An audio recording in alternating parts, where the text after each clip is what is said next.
Happy Halloween, guys. I'm a vampire. Let's do the top 5. Got a special guest over there on the camera just in case that other clip didn't make it to the final reel. And it was so good to begin with. I know, but hi Ryder, thanks for doing this. Hi, Foxy. All the way from Canada. That's where the budget of this show has taken us. We're flying in Canadian camera operators. Alright, coming in at number 5. They're Not Like Us, issue number 9. So I've been thinking about this comic a lot. It's one of my favorites. It's not a barn burner. I've said that about it before. It's by Eric Stevenson, who wrote one of the best comic arcs I've ever read. Nowhere Men is perfect. It is surprisingly good comics. It is beautiful. Nate Bellegarde's art is... it's hard to touch. The second arc has been announced. There's a new artist on there because I guess Nate isn't doing better after all. That was a bummer to hear about. But, fact of the matter is, Nate and Eric made a perfect first arc. And it's one of the smartest 6 issues of comics I've ever read. And no matter what kind of pacing issues I feel like there are in They're Not Like Us, or, you know, how every issue you're like, I'm waiting for the other shoe to drop. This is going to be the issue where that big reveal happens or something big happens, and there's something weird about never releasing that tension that I appreciate. But ultimately, I know that Eric Stevenson has written the best comic that I've ever read. So I kind of am along for the ride no matter what, just to see where he's going, because I know that it's intentional. So take that for what it's worth. They're Not Like Us, still not a barn burner. Still something I'm going to read every time it comes out, and I'm always kind of with bated breath about it. So, there you go. Coming in at number 4, Island, issue number 4. This series is still awesome. This cover is fantastic. I just can't say enough kind words about this series in general. This issue in particular has mostly pages that I haven't read yet, because it's 120 pages every month, and I'm sorry I was reading other comics, but... the last story in here is a silent comic. It's a fantasy story. It reminds me of The Legend of Zelda, Majora's Mask to a certain extent. There's masks, there's a fantasy element, there's cute little characters. It's really immaculately illustrated.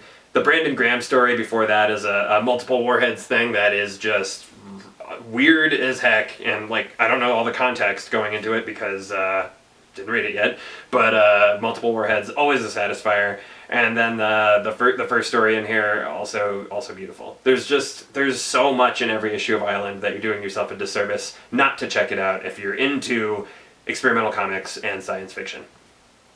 Coming in at number 3, Rumble, issue number 8. And it's a Halloween issue.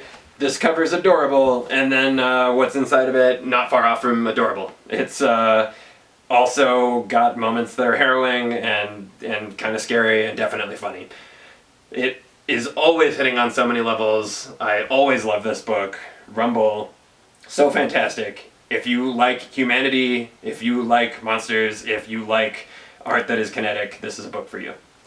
Coming in at number 2, Black Magick, a new series from Greg Rucka, one of my very favorite comic authors, creator of Lazarus, Gotham Central, and a whole host of other amazing things.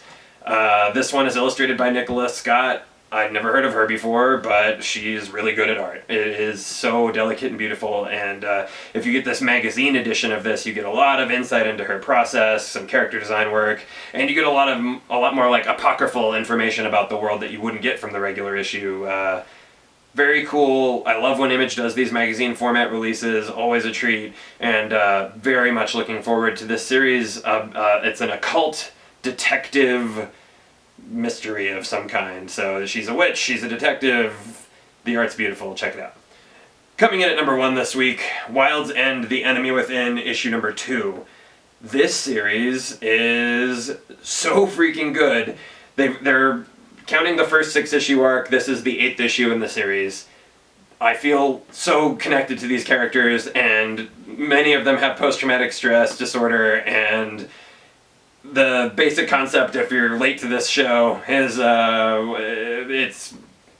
it's kind of The Wind in the Willows meets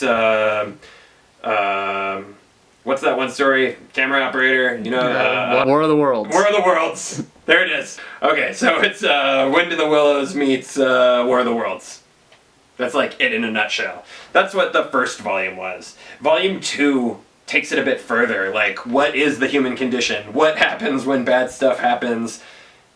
Do authorities ever have the appropriate response?